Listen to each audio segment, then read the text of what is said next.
God, what the hell is this? He's gonna try it. And will this be enough? My God, how are you gonna take to him? 1, 2.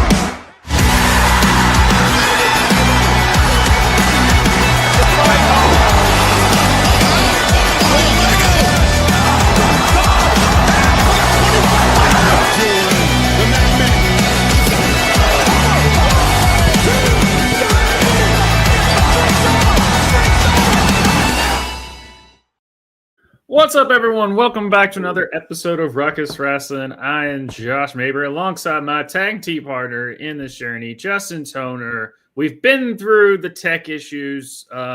It's great when it works, and it's a pain in the ass when it doesn't, but we are here. Outside of that, how are we doing? Doing all right. It sucks when, your internet goes out and it's outside of your control, but thankfully the outage on my ISP didn't last very long, and so we were able to finally go live. Awesome. Well, we're the show is going on, ladies and gentlemen. Might be a little bit later than we anticipated, but that's okay. We're still here to talk wrestling on a Thursday, like we always do every week, to bring you the content that we want to bring, that I know you all like and enjoy. And speaking about moving stuff, WrestleMania next year, 42, New Orleans, right? No, apparently not. Not anymore. It was reported there was some scuttlebutt this morning that said, "Hey, it looks like WrestleMania in New Orleans is no longer happening." And then it's snowball, and then obviously Sean Ross Sapp and all the other dirt sheet people were kept throwing it out there, and finally, it pretty much is confirmed at this point that WrestleMania is no longer going to be in New Orleans next year, but they will have Money in the Bank. So yay, I guess, for that. Yeah. And the rumor is, people are speculating that someone came in with more money to host it, which I guess it was a large bid in order for them to be like, nope, we're done. I saw a few people like JD from New York thinking that maybe that's the reason, but we don't know anything right now. No. And also, number one, there's WWE has not said anything officially. Nope. But SRS and Meltzer and everybody else have credible sources have talked to their sources, and they've said that, it's not happening in New Orleans next year. And so they're probably going to wait until they've got the new location secured before they make any kind of announcement officially. Yeah. The rumor is, which when I first saw this, and I saw JD from New York's tweet, which kind of makes sense. It's like, oh, someone came with more money. I'm like, please don't let it be Saudi. That's immediately where my head went, because if someone came up with the over the top, oh God, please no offer, I'd be like, please don't look. That's immediately my fear. But then the rumor started that they might go back to Vegas, and I'm like, I mean, if anyone can outbid New Orleans, I would guess to be Vegas with all the casino money. But my question is, why? You just were there. Maybe it's just cheaper for them because of the arena. I don't know. Maybe Vegas needs it because the rumors of Vegas, not a lot of people going to Vegas anymore that they used to. So maybe they're it's from what it sounds like. That's why I shared Andrew Baydala's tweet, who is he's an insider. He's got his own sources. It's like basically what it sounds like. It was an issue on New Orleans end that there may be financial and other kind of issues that would make not doing WrestleMania this year is viable. They are going to get a Money in the Bank apparently next year. Instead, they're going to get Money in the Bank as a makeup for the time being, and that they'll get WrestleMania another year. So it's not like they're like not going to ever have a WrestleMania. It's just that they're going to have to reschedule it because apparently there's issues that are going to prevent it from going off next year. So the big question is, everyone's like, well, where it's going to go? It's like there's rumors about it. It could go overseas to Saudi Arabia or London, because London's been trying hard. Yes, London has been trying very, very hard to get WrestleMania. They want it's like WWE has held a lot of pay-per-views over there. That's like they've held one of the big four over there before, SummerSlam in '92, which was a big deal at Wembley. But they've never hosted a WrestleMania. And now, of course, WrestleMania has already been outside the country because it's gone into Canada more than once, to Toronto for like 6 and 18. But it's never left North America. It's not gone across the sea. Right. So because London's been pushing so hard that to get it, that it would feel wrong if it went somewhere else outside North America if it wasn't London. So, and that would be better because the time difference in London is not as bad as the one in Saudi Arabia. And also, I don't think we're going to see Saudi because they're already getting Rumble next year. And that would be getting 2, right? Yeah, they're getting multiple Rumble next year, including the Rumble, which right. Nobody's thrilled about. No. So that's why we always say Sami Zayn is probably the favorite to win that, just because. So like, it's like I heard the rumors that they might go back to Vegas. That doesn't make any sense. Mm-mm. They just were there. They want to. They want to. It's like they're not going to do a repeat. It's like they're going to spread the love around. So I'd say maybe London, I would think, is definitely in play as a replacement. So also talk of Atlanta. It's not. I'll tell you right now, it's not going to be Nashville because Nashville is in the middle of building a new football stadium, so they're not going to deal with. Yeah, and they're not. I think they're trying to keep it. I think they're trying to keep it in a dome too, because ever since Philly was so cold, I think they're going to stay away from, because more and more NFL stadiums are going. So I think that's where they're eyeing is dome stadiums, so that way they. Although they're doing SummerSlam, they're going back to MetLife for SummerSlam. They've had this year. Okay, it's good. So they're going back. Well, that's during the summer, though. Right. That's what I'm saying. Like, WrestleMania it's a toss-up. They've had WrestleMania at MetLife during, the spring, where it can get pretty chill up here in the Northeast. As a New Yorker, I can attest to it. So you definitely are going to pick someplace warmer. So, like, Atlanta would make sense. Even Florida. I know there's talk that they maybe want to take it to Orlando because they've had it in Tampa. Yeah. So we'll see. Nothing is official. Nothing is confirmed. The only thing we know is that the New Orleans has let it be known themselves that it's not happening. And so I'm sure WWE isn't thrilled that, this got out. Do you think it's New Orleans, or you think it's WWE? No, from what I heard, WrestleNomics said that it was directly from. Let me pull it up. Because this is unprecedented. I've never seen this before. Where they now, granted, especially at this, like the past 10 years, I would say, like, obviously, like when they were first doing WrestleManias and trying out new stuff and all other things, but you're a billion-dollar juggernaut, and you would think you would do all the logistics and figuring stuff out, but WrestleNomics got this statement from the Greater New Orleans Sports Foundation that it's not happening. Okay. So really hasn't. I just personally think New Orleans realized that they can't logistically hold up their end of the bargain. Is my again, we're throwing out speculations because this just dropped today. So more as time goes on, more we'll find out. The fact that them going back to Vegas, I know a couple people. The Greater New Orleans Sports Foundation and Norris Company work closely with our friends at TKO to expand our partnership, which includes a UFC 318 on July 19th of this year, Money in the Bank next year in 2026, and WrestleMania, which will move from the currently scheduled 2026 time frame to a future year. So people in New Orleans made this known. So I'm sure the WWE probably isn't thrilled that this got out without them saying anything, but shit happens. So What you're saying? Things get leaked and yeah. it's tell as old as time when it comes to the dirt sheets. Yeah. I mean, it's not just the wrestlers that are thrilled when stuff gets leaked. It's like Karrion Kross on Hawani he said he got uber pissed that his contract status got leaked earlier this year. Yeah, he's not happy about that. Yeah, I'm also not happy about what they're doing with Karrion Kross right now. But we'll get to that when we talk about Raw.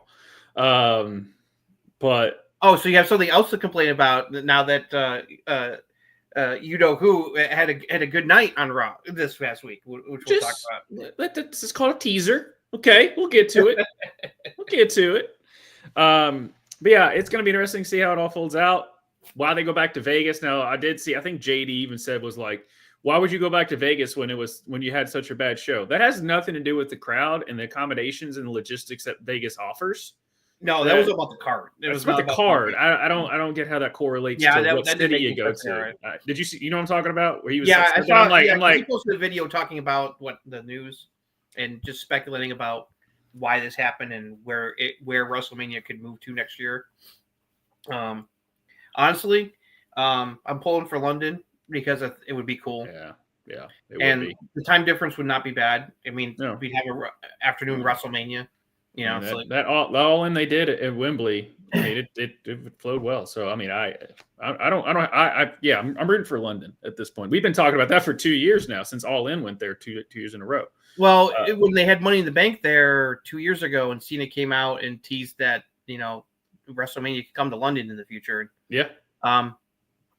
Just earlier this year, just the last couple months, Nick Khan and Triple H were over there meeting with the mayor. Yep. About them hosting WrestleMania. So it's in talks. Yeah. So it's in talks. But they've had multiple meetings because I've seen multiple pictures of them be like, oh, they're back over in London, just trying to make the mayor's just trying to. I think it's about the logistics because it's a 2-night event and it's a little different than doing just a regular PLA. It's WrestleMania. Right. It's a little bit bigger. So, but yeah, just a little bit, not a whole lot, just a little bit. Freaking WrestleMania, man. Especially when you're dealing with 2 nights instead of one. Yeah, and plus SummerSlam's gonna be 2 nights this year, isn't it? Yeah, I got to get used to that because starting this year, SummerSlam's moving to 2-night event. Yeah. Well, all right. Well, speaking about 2 nights events, SmackDown isn't 2-night. It's still 3 hours, not 2 hours. But let's talk about it. So for the SmackDown recap, we opened the show with Jacob Fatu, Solo Sikoa, which they came out to Solo Sikoa's music, and Jeff Cobb coming out to the ring for a promo. Solo welcomed JC to the family, and by JC, I mean that's what he called him. Announcers later added he will be called JC Mateo going forward in WWE. He said their family is going to take everything back. Fatu is U.S. champ, and Solo is going to qualify and win Money in the Bank to get the WWE title. Fatu and Solo had words with Solo asking why he doesn't say "I love you, Solo" anymore. But then LA Knight's music interrupts, and he attacks JC from the crowd and then escapes back into the crowd. Alexa Bliss defeated Chelsea Green and Michin in a triple threat women's Money in the Bank qualifying match by pinning Green with the sister Abigail DDT. Fraxium defeated DIY. After the match, DIY attacks Fraxium. The Motor City Machine Guns made the save. Andrade and Rey Fenix were talking in the back when Solo, Fatu, and JC came up, asking if they had seen LA Knight, which they had not. The Street Profits found Fraxium in the back and told them next week they would face the Profits for the WWE tag team titles on the line, and this time they would be 100%. Earlier, Wade Barrett did an interview with R-Truth in the locker room. Truth explained why he still believes in Cena, and the person who attacked him after Backlash was not the John Cena that he knows. Truth told Wade that he didn't want to fight Cena, but if he has to beat him back to his senses, he will. He talked to Nick Aldis, and he will face Cena in a non-title match at Saturday night's main event. Damian Priest cut a promo on Drew McIntyre. He wants this feud to end, so he challenged Drew to a steel cage match at Saturday night's main event. Way to make something out of nothing, these two. Right. Aleister Black defeated Carmelo Hayes with The Miz by DQ when The Miz came into the ring and attacked Black. He hit Miz with the Black Mass, but Melo hit a chop block on black. Yeah, that's a tongue twister. Mello went up top and hit the nothing but net leg drop on black and stood tall. Alexa Bliss was interviewed by Byron Saxton about qualifying for the Money in the Bank, but she saw Charlotte Flair outside Aldis' office and walked over to her. Flair said she thought about what Bliss said to her last week and she doesn't want to be friends. Alexa says back in their NXT days, Charlotte took her under her wing and helped her. Flair said that she doesn't remember that. Suddenly, Julia exited the office, followed by Nick Aldis, who informed Alexa and Charlotte that Julia had just signed to join SmackDown. He told Charlotte they should talk about Money in the Bank. Flair told Bliss she doesn't need her. Bliss told Flair to keep telling herself that. Drew McIntyre came out to the ring to cut a promo on Priest, and he accepted the challenge for the steel cage match at Saturday night's main event. Drew said that only one man would walk out of the cage while the other was leaving on a stretcher. Other match living on the I can't. Nope. I was trying to do it. I couldn't do it. As he went to leave, he had to stare down with Fatu, Solo, and JC as they were heading out to the ring for their next match. For the match, Solo with Jacob, Fatu, and JC Mateo. I'm still getting used. I'm just going to call him JC. The Mateo stuff doesn't make sense. Defeated Jimmy Uso and Rey Fenix in a triple threat men's Money in the Bank qualifying match. Thanks to JC distracting Phoenix, allowing Solo to hit him with the Samoan Spike for the win. LA Knight came out to attack JC again. Nick Aldis came out and made a match between them to stop the chaos. JC defeated LA Knight with Tour of the Islands. Santos Escobar was talking to Angel in the locker room. They have not heard from Berto since last week. He told Angel to find him and bring him back for an important meeting next week. He secured an opportunity for them. Shinsuke Nakamura cut a promo on LA Knight and Aleister Black, who we will face in Money in the Bank qualifying match next week. Also next week, it will be Julia, Charlotte Flair, Zelina Vega in a Money in the Bank qualifying match. Because, let's just put your United States champion in a money. Okay, whatever. Jay told Tiffany in the back she was going to win Money in the Bank and come for the title. Tiffany said she will never be good enough to cash in on her. And the main event, Tiffany Stratton defeated Nia Jax to retain the women's championship. Naomi came down with a chair, but Jade Cargill ran out and stopped her. They brawled to the back. Jax pretended to want to use the title belt on Tiffany, but when the ref took it, she went to use a steel chair behind the ref's back, but Tiffany drop-kicked her in the face with a moonsault for the win. Tiffany celebrated the win, close out the show. All right. Well, I mean, they definitely broke up Roxanne and Julia all the way to a different show. Yes. Let's just not bury the thing. I want to give a sincere and apology, but also this is why you just let it play out of what Drew McIntyre and Damian Priest have been able to do with something that was especially with the run that Drew McIntyre was on in 2024. And then we're like, why are we doing Priest and McIntyre? And now I'm like, I can't. This whole thing, this whole program has been really, really good. And hats off to both of them for making us going from why are we doing this WrestleMania to okay, I can't wait for this WrestleMania to being like fight forever, which is very, very tough to do when there was hardly any momentum behind this. This was we got to do something with these two. Let's put them together. To now we're like, wow. Yeah. No, it's like I was not thrilled when it became apparent that they were going to start a feud and go into Mania with it. But the work that Drew and Damian have put into this feud, they've made it work. The street fight at Mania was great, and I like that we're going to a steel cage here.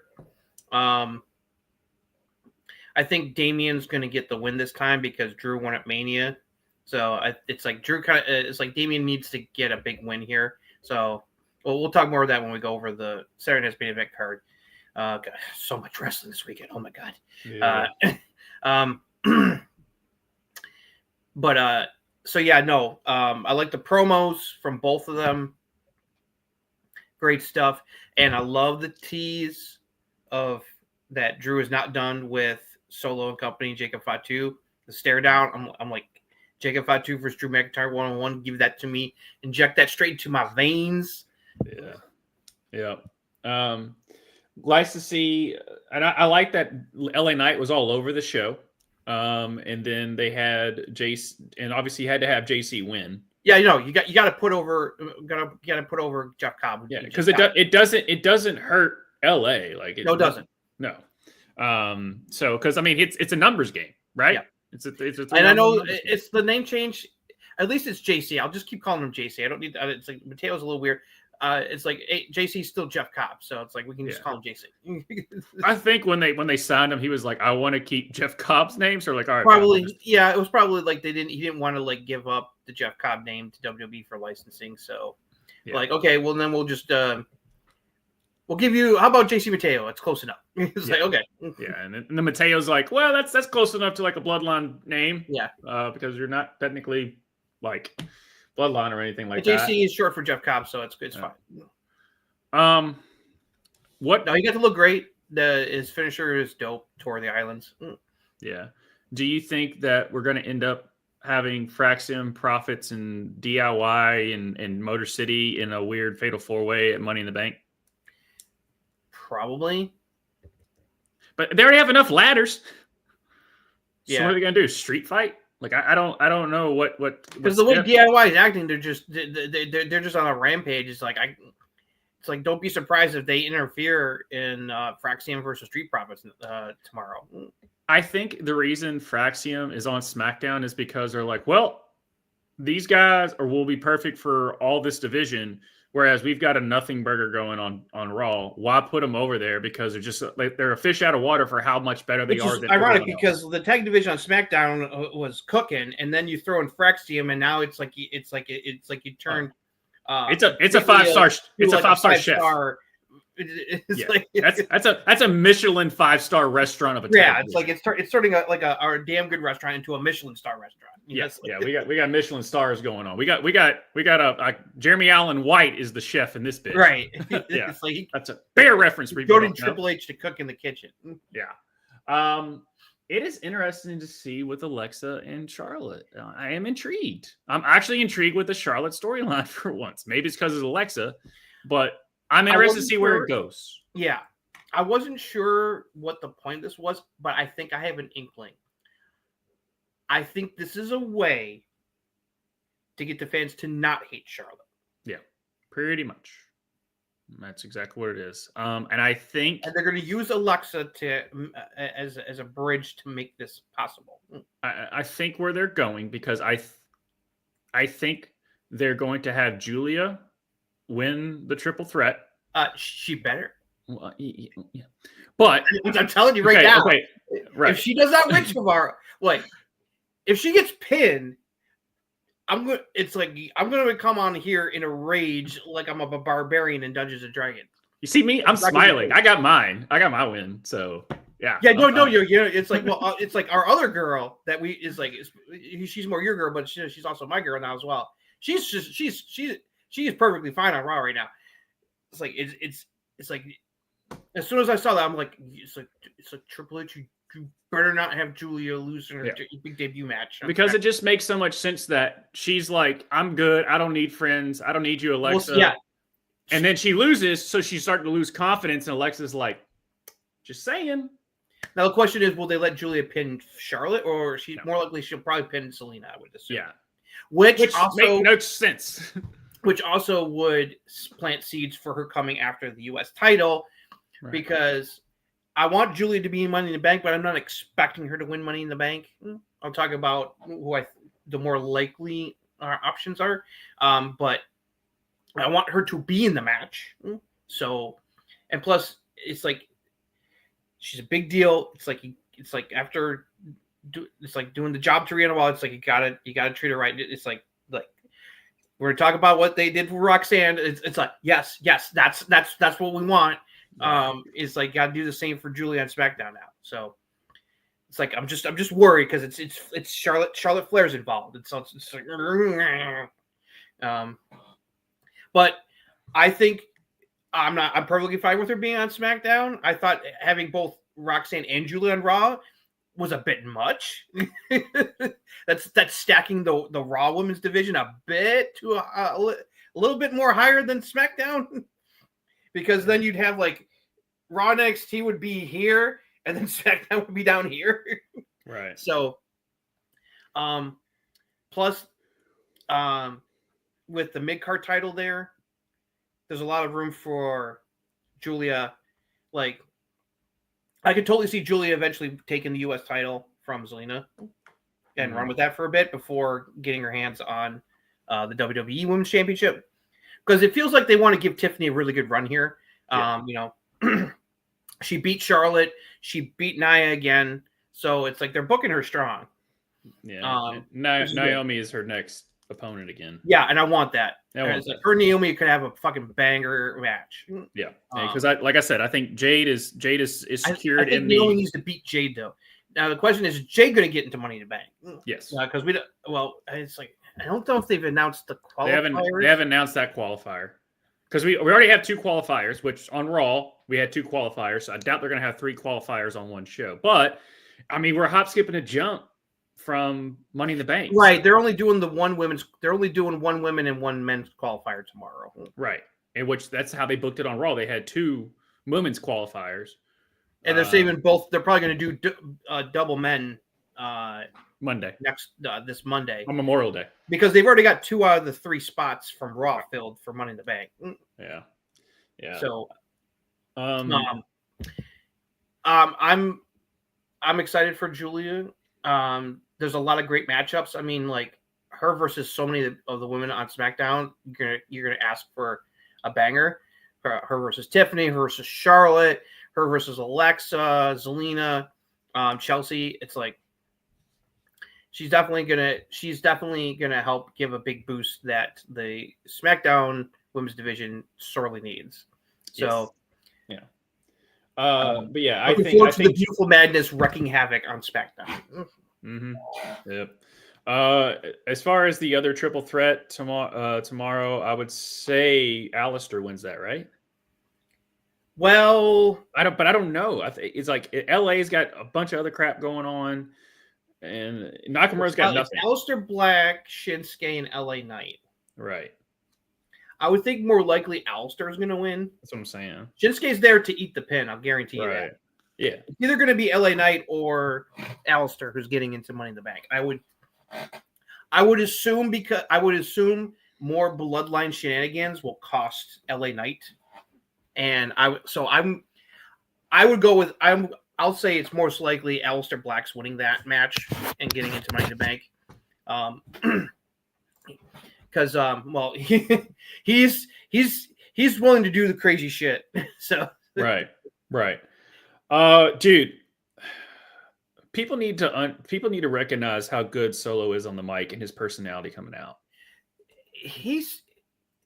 It's like he's winning me over. I'm liking what he's doing here, and I'm liking. He was cracking me up. He broke Jeff Cobb.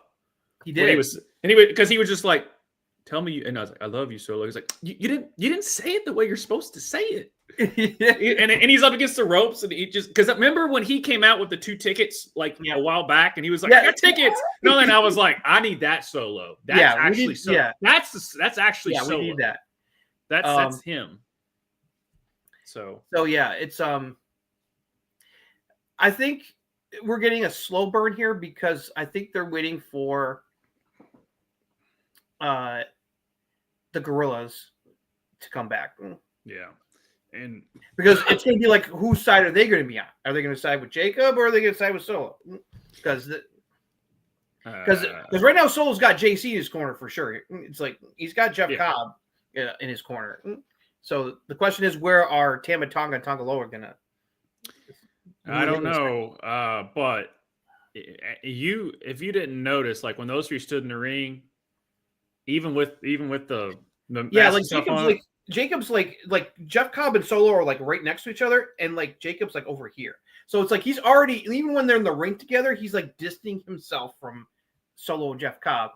It's like it's very clear he is not happy, but he's there. He still considers them family, so he's not like willing to cut the cord. But at some point, Solo's going to just snap, and there's going to be a beatdown, and that will cement him being a babyface because that's what the fans want. They're treating him Jacob like a babyface at this point. They fucking love him. When's the last time you've seen a wrestler debut and have been a complete package since day one? It doesn't happen very often. Jacob is the complete package. Yeah, like just from the jump, he is the complete package. I mean, fans are already chanting "all gas, no brakes." Yeah, and I think Solo even like made a joke about that or something.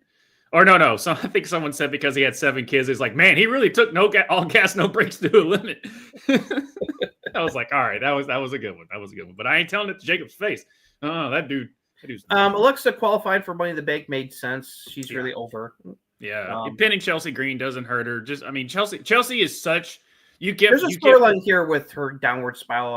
I'm thinking it's leading somewhere. Yeah, because she lost the U.S. title to Selena. She hasn't been able to win it back, and then she loses the Money in the Bank qualifier. Yeah.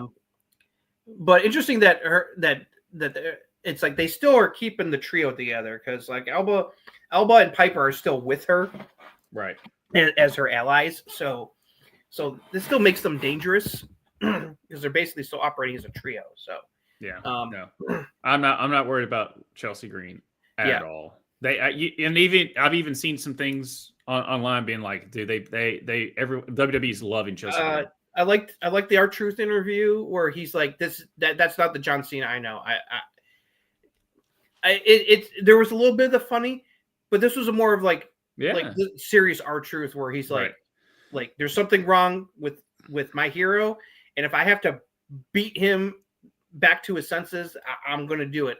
This is like so this is an opportunity for Cena to really get heel heat by if there's any way to get heel heat, it's to beat the crap out of the most beloved dude on the roster. In R-Truth. Where's Santos and them going with this? Just to break up? It feels like they're leading toward a breakup of Legato. Gotcha. But where I feel like the Berto and Angel are gonna separate themselves from him because like Andrade's been trying to convince them like yo, it's like why are you taking this shit from this guy? I mean, it's like but yeah, no. As far as is there anything? No. I saw some people upset that Ray Phoenix. It's like it wasn't clean. It's like it's like also the same day as Money in the Bank is a show called Worlds Collide that involves AAA, NXT, and also apparently TNA as well. So with the what's been going on lately, we'll get to it on Raw with El Grande Americano. I think Ray Phoenix is going to be required elsewhere that day and not at Money in the Bank. Got people that are worried about Penta and Ray Phoenix, guys.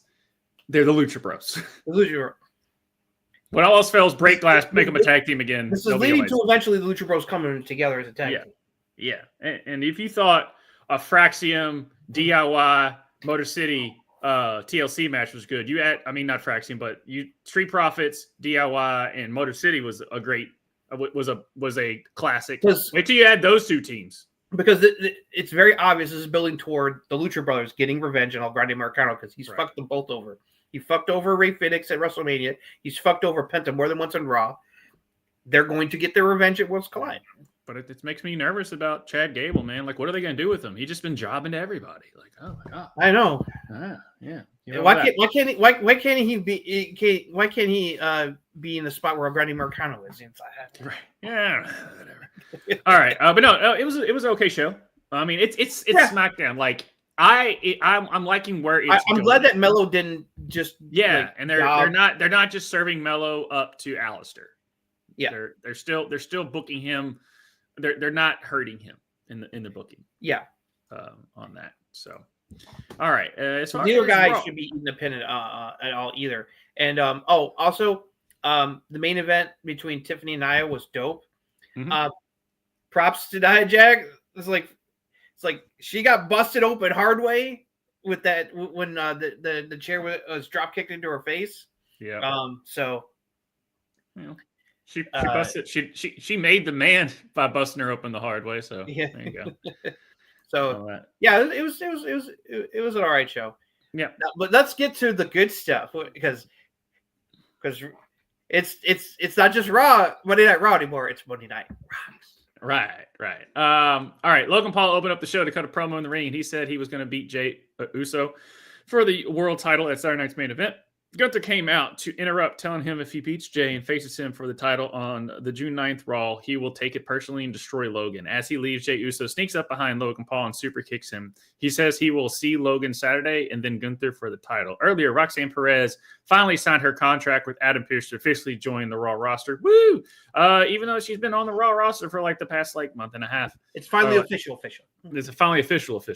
Jey Uso ran into Paul Heyman in the back. He told Jay the reason Braun Breaker is facing him in a non-title match tonight is to slow him down, and eventually Seth Rollins will be winning the title. I like this promo of him just being like, you're just a short-term plan.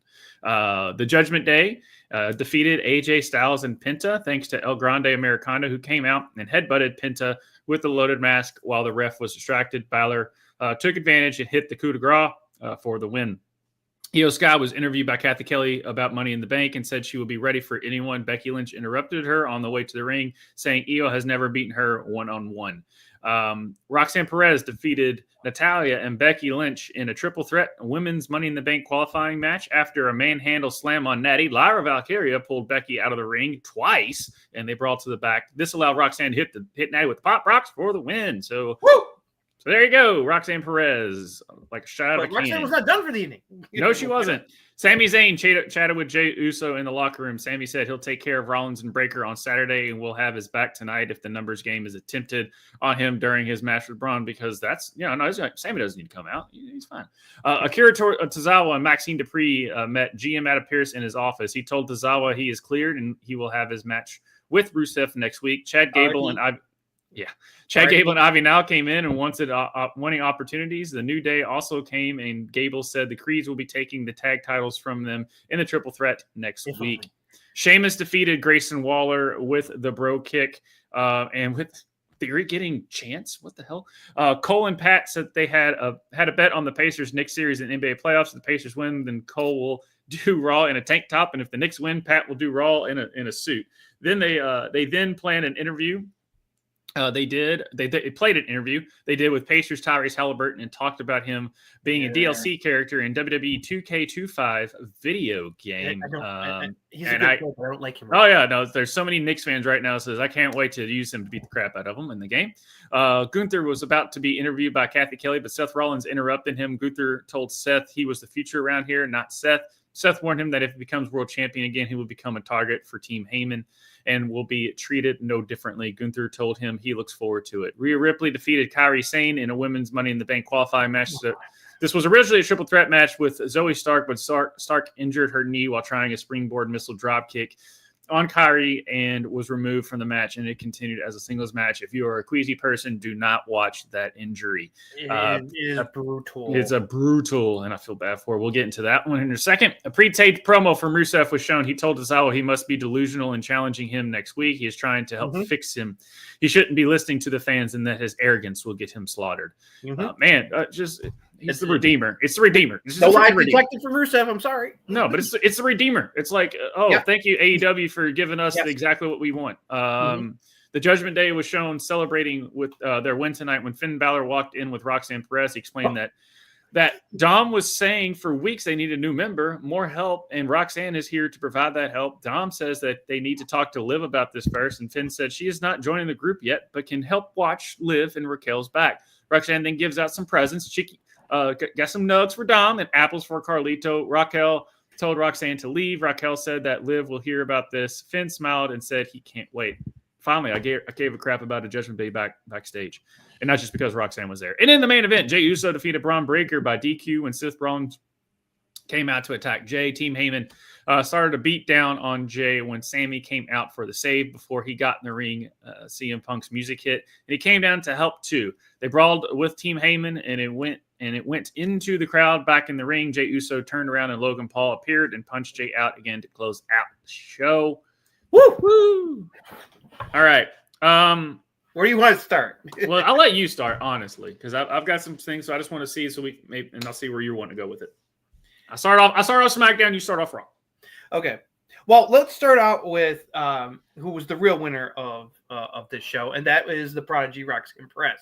Because number one, she's now officially on the main roster. She's officially on Raw. About fucking time that it was made official, because it felt like she was unofficially on the show with how much time she's been spent on Raw. since before Mania at this point. Right. Number 2, thank you Triple H for doing the right thing and putting Roxanne in a Money in the Bank ladder match. Big win. I was not worried because with Becky in the match, I suspected that either Lyra Valkyria or Bayley was going to show up to attack Becky and take her out of the equation, and it was Lyra who did so, and that allowed her to have for Natty to eat the fall. And then we got the payoff to the thing we've been noticing in the background for the last couple weeks. We've seen it more than we've seen it more than once in the background. Finn talking with Roxanne. Well, that's leading somewhere because now she's in the Judgment Day storyline with this whole split being teased. And it's very obvious what Finn is doing here with Roxanne. He's bringing her in to stir the shit. And props to Roxanne. She came prepared. Trying to soften up the boys. The chemistry between the back and forth between Raquel and Carlito, it just makes me laugh every time because him taking the apple out and she smacks it out and then he brings another apple out of the bag. Also, props to Raquel. She was the only one who had a frown on her face the whole time. The other guy is like, Dom was smiling after he got the nuggets. It was smiling at Roxanne, like, okay, I like you. You're cool. Yeah. Where Raquel was just like, what the fuck is this bitch doing here? Right. Now this was exactly like, I know people get tired, and we're also tired of the Judgment Day. Obviously, bias. I'm glad that not only did you, because I was worried. I told you I was worried after they basically you said last week you were concerned about what was going to happen to Roxanne this week. Yeah. But now it's like all of those yep. I'm good because I was thinking, I was like, okay, with them, they teased the Roxanne Finn talk each other 2 weeks in a row. That paid off. It's finally paid off, and it's paying off. She's in Money in the Bank, so they're putting her over. And then also this is like the perfect thing of, and she's in one of the major. Now she's been inserted into one of the major storylines on Raw. Right. And dude, which is going to lead to Roxanne versus Liv, and I can't wait for it. Yes, Liv Roxanne feud. That's money. Yeah. Now she's already pinned Raquel once. Yes, I think that's to get into the Elimination Chamber. Not fun of her because it's like she beat Raquel to get into Elimination Chamber. Right. A few months back. Right.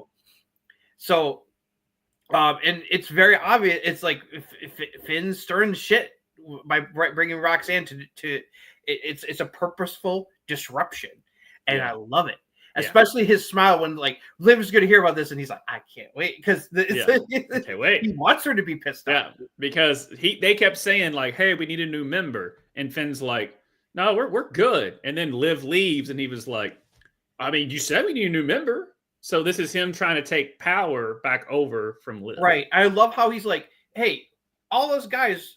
There's plenty of us who got each other's back. It's like you, me, you, Dom, Carlito, JD. We got each other's backs, but there's no one to have Liv and Raquel's back. Yeah. Now Roxanne's here. Roxanne can have Liv and Raquel's back. Yeah. And I love how he's like, she's not joining the group right now. She's a friend. She's here to help. So it's like, which I thought was brilliant. Where it's because it's like he's saying like, well, I don't want her to join I'm not saying she needs to join the group now. It's like she's an ally. It's like it's brilliant. I love the whole thing. I love how Roxanne was just all like, "Hello." It's like like nice and petite. Man, Dom can't keep getting away with this, man. Like he's like he's married. Then he did a thing with Rhea. Now he's with Liv, and now Roxanne. I'm like, come on, man. Told her, chicken is the way to get Dom's attention. Get him some chicken nuggets. Get some chicken nuggets. And dude, Dom. Aaron Turner should be in the Hall of Fame for one of the best wrestling takes of all time. Yeah, with Dominic, because man, he's so Dominic is just so. Also, I pointed out, I love that like on X, Raquel called the Prodigy a hoe, and the Prodigy would not take that slander and fired right back at her. It's like it's like so. She's in Money in the Bank. She's involved in the Judgment Day storyline. It's like it's very clear what they think of Roxanne right at this point. It's like she's already in big time all over the place. It is officially Monday Night Rocks now. It is Monday Night Rocks. It is Monday Night Rocks. And hopefully, fingers crossed, it might be Rocks in the Bank or Prodigy in the Bank, whichever way you want to get it. And also another thing that happened in this episode that I'm proud about is the Becky Hogan shit. I think they can finally shut the hell up. Yeah. Because guess what?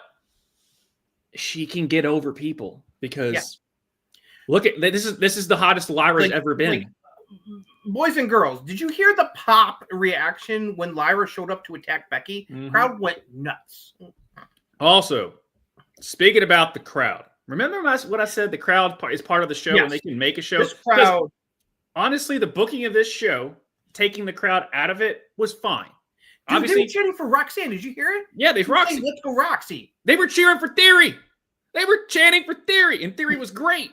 Honestly, and also, don't believe it. I was like, are they chanting for Beck? And I listened, and then when they did, the guy listened. I was like, holy shit, they're chanting for Roxanne. Yeah, they said Roxy. They were saying Roxy, and plus the chemistry, and it was pretty much a one-on-one match with Becky and Roxanne, and they were killing it. Yeah. So, love that there. Props to this crowd was on fire this evening. I think we have undersold just how good Sheamus. I think we just haven't realized. I think because of booking or something, like just how good Sheamus is in the ring. So are they finally going to pull the trigger on breaking up Waller and Theory? It's like I don't know, but this was the most I've actually enjoyed Theory. Yes, in a while. I love Pierce getting exasperated by all the shenanigans in his office. It's like when he told like New Day and Chad and I would just get out of here, please. Yeah, that was good. May God have mercy on Akira Tozawa's soul because Rusev is going to murderize him next week. Yeah, it's not going to be pretty. This crowd made this show from like a B- to like a B+, A- show. Just because of that CM Punk pop was ridiculous. Oh yeah, it was big. And them singing his that's the loudest I've heard. I mean, fans always sing his song, but that was the loudest I've heard. Shout out to was it Greenville, South Carolina? Yeah, they were down in the Carolinas. It was South Carolina, and I was like, shout out to this South crowd, Carolina. Man. They were hot all night, and that tag team match. I hate that they did the same finish two weeks in a row. But that match was so good. Oh yeah, AJ and Penta worked great together. They did. That tag match was fantastic. Yeah. Roxanne, Becky, Natty was quite good. Sheamus, Grayson Waller was really good. Main event was solid. It's like that Zoe Stark injury was just horrible to watch. Yeah. So I think it comes at the worst possible time because it's like where she is because as Shayna and Sonya have been cut loose over the last couple months. So the Pure Fusion Collective thing is dead. She's barely on TV. She's finally put on TV and she gets injured. Now, so a lot of people trying to figure out what happened. Who's to blame? Is it Kyrie's fault? Is it Zoe's fault? Really, the blame does not matter. It's like, I felt there was a combination that it felt like there was a miscommunication timing. It was a miscommunication because Kyrie thought she was taking her time so Zoe can start, but Zoe was already there, and Zoe thought that she was going to come. She was finally going to walk over while Kyrie kind of took her time to get. Zoe made there. The mistake of trying to do the move and way too early, and you heard her say Kyrie she was like midair, and you could hear her. You could hear the audio of her going Kyrie, and then as soon as she landed, I was like, wait, hold on, something because they didn't, and then. That medical person finally I was like as soon as I saw the medical guy slide into the ring. Yeah, her leg and knee bent in a way that's not supposed to. It's not. And I went back. I was like, hold on, did I see what I thought? And it was one of those I was like, Stevie Richards did it, went over it in slow mo to it was like. And it's the same knee she hurt that took her out 9 months. Yeah, it's the same one that she tore ACL back in 2021. Yeah. For those who don't know, Zoe did say yesterday around 8 finally o'clock. Tweeted out. Yeah, while the love and support means more to me than you'll ever know. What hurts more than my knee is knowing I won't be able to perform for all of you for a while. I love all caps, what I do, and I'm blessed to do this. Yeah. As the saying goes, the comeback is greater than the setback. Love you guys. So yeah, get better, Zoe. While you're on the shelf, get with creative and whatever it is to get that best promo out of you, because that's the only thing holding you back. Because your in-ring stuff is never questioned. Yeah, you're in. Yeah, I've always been a fan of her in-ring work. It's just like she's never gotten a chance to really develop a character, try to get over. The most over she's ever been is when she was with Trish. Exactly. That was the highlight of her on the main roster. Ever since the she was involved in the Trish Becky feud, it's been downhill for her on the main roster ever since, unfortunately. Props to both Kairi and Rhea for one, having to improvise a one-on-one match after the injury. Yeah. And two, they also gave their love and support to Zoe. You could see the looks on their faces, especially Rhea's, like realizing like, oh fuck. It's like, because Zoe was that they had to finish that match knowing about what just happened to her. It's like, they're total pros. So that's why I love both of those ladies. So props to them for finishing the match. I know. So I saw people bitching about Kairi taking minutes. Like, that wasn't the original plan. It's very obvious. Zoe was supposed to take that pin. They were not going to have Kairi job on her return after she's been out for the last couple months. No. But they had no choice. Rhea was obviously meant to win the match. So since Zoe was out, they had to have Kairi take the fall. So it doesn't hurt her. It's like it's an unfortunate circumstance. It's like they had to do the best they could. It's like I saw some people like, why couldn't they find a replacement? It's like you people don't understand how this stuff works. It's like they can't just go out and find another replacement, because then they're going to have to improvise another triple threat match on the fly in the ring. It's like they learned their lesson with Shotzi. Yeah. When she got hurt on, because remember they had like another person come out. It was just all awkward as hell. Yeah, when Shotzi hurt her ACL in NXT in that match with Lyra for the NXT title, they had Lash Legend come out and do an impromptu match to give the fans something. Right. And it ended up turning out pretty good. It was really the first signs of that Lash was actually becoming a pretty good wrestler. Right. When she did that. And I remember giving her flowers for that.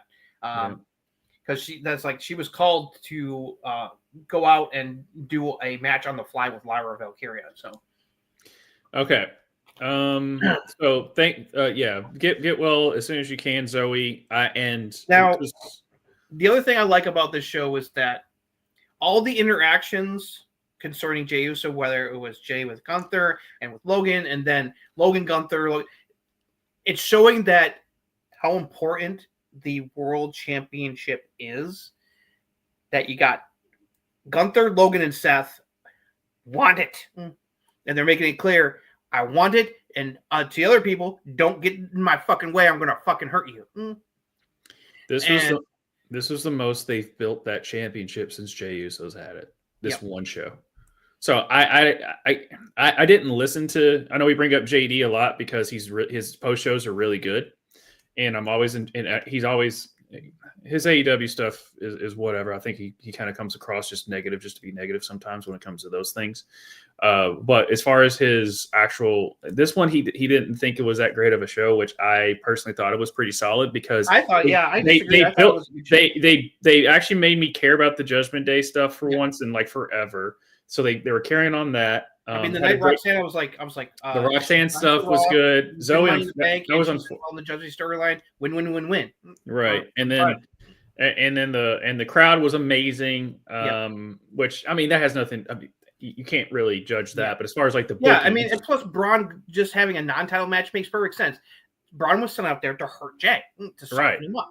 That's exactly, like, they told that story. That's what Braun was supposed to do. Because then Seth was basically make it easier for Seth to get his hands on the title. Right, and Seth was basically telling Logan, like, I'm doing you a favor. Right. So when the time comes, I've already beat you at WrestleMania. You better be grateful. But I also loved his, like, him trying to threaten Gunther, and Gunther's like, "You're welcome to try." This was finally, they got something to where we get back to being Gunther again, because ever since he got the world title, he's been all up and down as far as that's been, as far as his booking. But this was the best that they've highlighted, actually putting emphasis on how much that title care, because honestly, since Jay has won it, and even that build kind of felt like a mid-card title build until this show, where I'm like, oh, now we're finally getting the big picture that this title is a title on the show of Raw. So they did really well there. Gunther basically being like the most anti-hero, because there was a lot of babyface stuff that they were doing with him in this show, but it wasn't. But Gunther wasn't. Like they're putting Gunther into like a tweener status. That's what I'm saying. But it's like Street Profits. Like he's in that Street Profit weird tweener stage. But you have to make it, because they're trying to make Seth more of the heel. Logan Paul is like X-Pac. Yeah, like you can't make it's. Logan is like Charlotte. Like as much as you want to try, Logan's not going to be a face. Like you're not going to do that. No, it's like not anytime soon, at least. Yeah, he's a natural heel. He's a natural heel. He plays off people's real life like hatred of him. So yeah, it's like, and Jey Uso sells merch, fine matches. The IWC can say all they want about Jay. He's you can't deny it. Yeah. As much as it pains you, you can't deny what Jey Uso is. I couldn't wait till Thursday after that show was over, because I'm like, Josh got to be on cloud 9 after the night Roxanne just had. It's like, because you were like, don't make me angry, Hunter. He's like, don't get me off. She got Money in the Bank. They got her into a solid storyline, which could lead to a live thing. So I'm excited. So they've already put her into a solid program. I don't get some of this anti-Rhea stuff that's going on. It feels like it's like. Well, now that the Becky Hogan stuff is over, they got to move on to Rhea. Like, guys, yes, Rhea's in the match. Number one, the star power. Do you think Rhea is going to win Money in the Bank? She don't need to win Money in the Bank. No. If she wants a title shot against Io will give it to her. Because I'm with it's a ladder match. Like, why wouldn't you want stars in your ladder match? Right? But then people are like, well, she doesn't need. We've got Alexa, Rhea, and Roxanne already slotted in, and that's just half the field. Right. So and it's not like it's just like a one-on-one for like a number one contenders match. Like it's a ladder match for Money in the Bank. And people are like, well, she can get it on her own. I was like, but what else are you going to do with her? She's so over. Yeah. Like she is the most over female wrestler you have on the roster. People to care about this match, you're going to put Alexa. Alexa is very over too.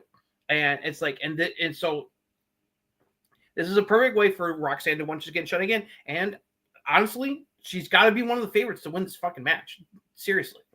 Yeah, and if Julia wins, and then like I said, it doesn't obviously Chelsea Green's not winning it this year, like we talked about before. So she's out, but Jade's in it potentially. Well, she's not in it yet, but I think Jade would be in it, and that's if Jade gets in Money in the Bank, that would be my favorite. Even though Julia and Roxanne is intriguing, if Julia gets in. I'm pulling for one of our girls to steal it. It's like it depends on who else is in the field. Stephanie Vakur gets in, and now we're gonna be like, what the hell are we gonna do here? They don't need that. But yeah, and then they had to tease the tag team match for Saturday night's Money in the Bank, so that was good there.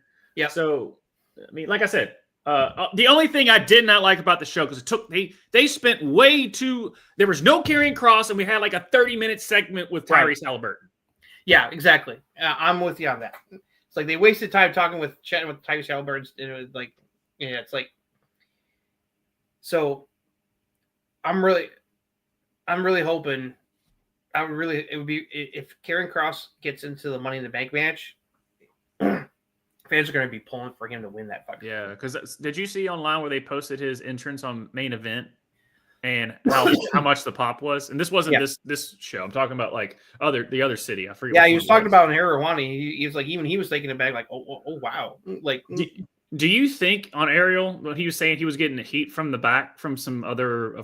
Do you think he was just saying that just to throw it out there, or do you think he actually got heat? Throw it out there because it's like he's not going to shoot.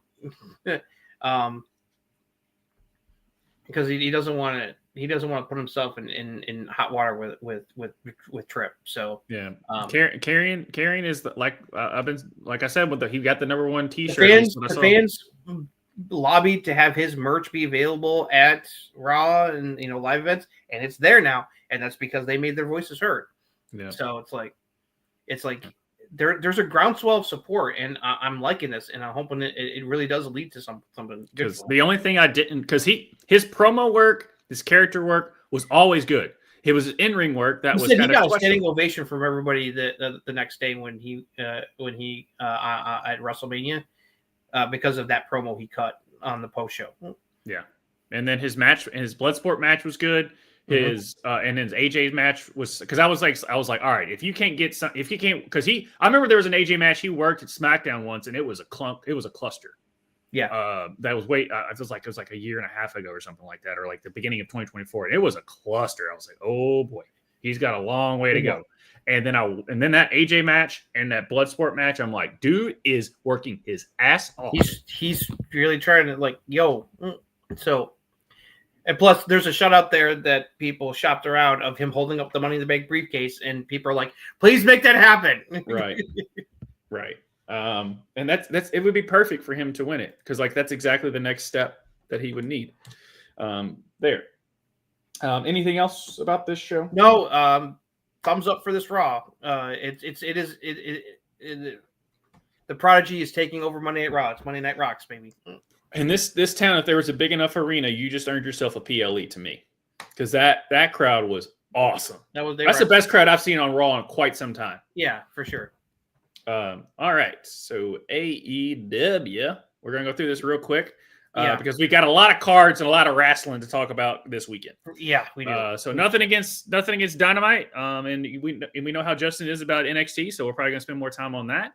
But AEW Dynamite, real quick, Will Ospreay and Hangman Page had a face-to-face meeting in the ring to hype up their match at Double or Nothing in the Owen Hart Tournament Finals. Both men laid out why they need to win in a fantastic promo battle. And by fantastic, that's putting it lightly, dude. This thing was a work of art. They walked to the back together and then stood near the men's Owen Hart World Cup, Owen Hart Cup that they had a stare down. Smojo, Powerhouse Hobbs, where Strickland defeated John Moxley and the Young Bucks. A 6-man tag team match was started pinning Matt Jackson with a roll-up. Claudio, Yuta, and Marina got involved, attacking the faces afterwards, which brought out Shibata, Willow, and Kenny Omega to make the save. Joe did a promo warning Moxley and company that they are coming after them later tonight instead of just waiting until Double or Nothing. Like he said, he was like, I'm going to kill you or something. I forget exactly what the words were. The Hurt Syndicate and MJF had a contract signing in the ring with their lawyers. Sterling, as MJF officially joined the Hurt Syndicate. It was the greatest day in his life. And then Dustin Rhodes and Sammy Guevara interrupted, because why not? And they will face the Hurt Syndicate for the tag team titles at Double or Nothing, and they are going to win. Ricochet defeated Anthony Bowens with Billy Gunn when he hit Bowens with his scissors behind the ref's back, and then followed up with the Spirit Gun for the win.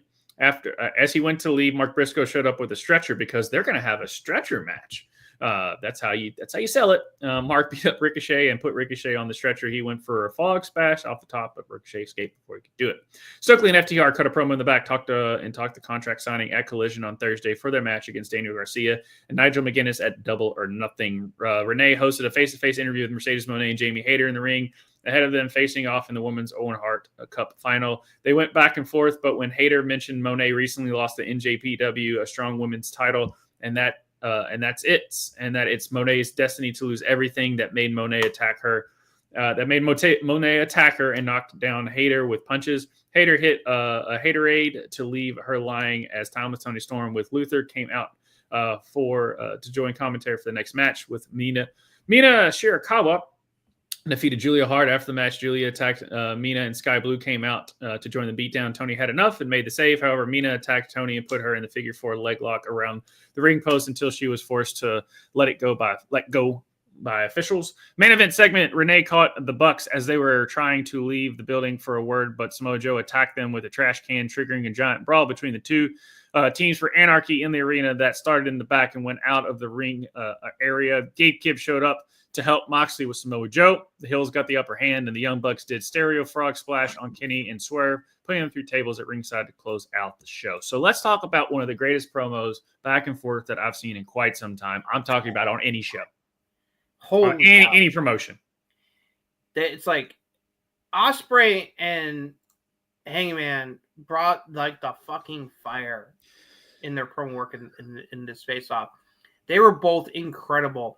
It's like you felt the passion, and it's like it made it feel. It's like add some like realness. It's like it was a good back and forth. You know, they both made their cases, and it's like Ospreay pointing out, you know, Hangman's mistakes, and that, you know, it's like you had your chance, bro. It's my time now.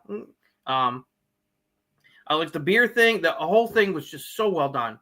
It's like just that Hangman was so, and I don't think Ospreay was supposed to drop the F-bomb, but he did it because he just got there. But Hangman's just like, I want my kids to be proud of me, and then I'm missing birthdays. Instead of seeing my kids open up their presents, I'm staring out a window. You know, like all that. Just, dude, Hangman is a diamond in the rough. Like Ospreay is Ospreay. Like no one can touch him in the ring right now. But Hangman is a diamond in the rough that people just don't talk about how good he is. As far as like when I talk about Jacob Fatu being the complete package this early, Hangman is one of those complete packages that no one talks about. And he can sell a damn match. And Ospreay and these two, if you thought that AEW couldn't sell a match, these two just opened up the Brinks truck with this promo, with this back and forth on that. With that, the other thing I want to talk about was the Hurt Syndicate contract signing was a little underwhelming. I was expecting some shenanigans, but that's okay. They can still build it. There was going to be shenanigans, but it wasn't. It was pretty straightforward. And MJF doing MJF things on that. It was weird that Gabe Kidd. The only thing I will say, it was weird that Gabe Kidd came back, but he's not in Anarchy in the Arena, which makes me think. Like, here, I might. Well, we'll get into the card. We'll get to the card because I think I know what's going to happen at Anarchy in the Arena, and I don't want to bury that lead. So we'll get to that when we run down the card. No, this was I thought a pretty solid go home show. There's a lot of stuff I like. The different stuff is still very amusing. So he is now part of the group. So we're going to see how long this partnership is going to last. Right. You know, the setup to Anarchy Arena was fine. I liked the fire that Jamie Hayter brought in that face to face with. Oh, Mercedes. Dude, when she dropped the line, you look lighter because you lost the title. Yeah, but it's like I just as much my heart wants Jamie Hayter to win this match, but my head is telling me Mercedes is not losing this match, which sucks. No. The mean stuff was interesting. It's like Tony helps her, and then she like repays her by beating the crap out of her. So, well, I mean, they're facing each other, so you have to at least for a go home show, you have to show, you know, that they still. She wants to. So the way the show ended makes me, and I had a feeling it was going to happen anyway, but it seems very much more likely that the baby faces are going to win Anarchy in the Arena because they kind of need that win. Moxley needs to finally lose something. I mean, he has, but still, like it's just. And so, overall, enjoyed the show. A lot of good stuff here. The crowd was really behind Mina. The crowd was hot for this show. It felt like, so that added to it as well. So, it was good. It's good there.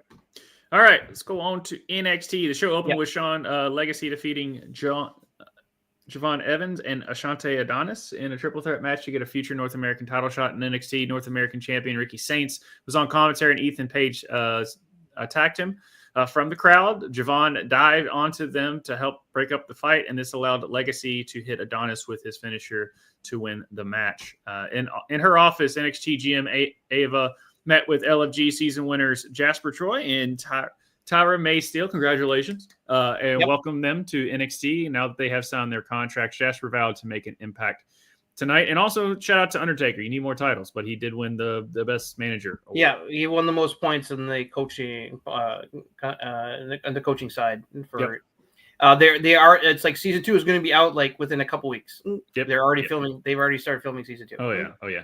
A video promo for Jordan Grace was shown talking about her journey to WWE and NXT. At Stand and Deliver, Stephanie Vaquer escaped from her with the title, but not at Battleground. They both believe they are the best. And Sunday she will beat Stephanie. She beat Stephanie for the title. She will prove it's her.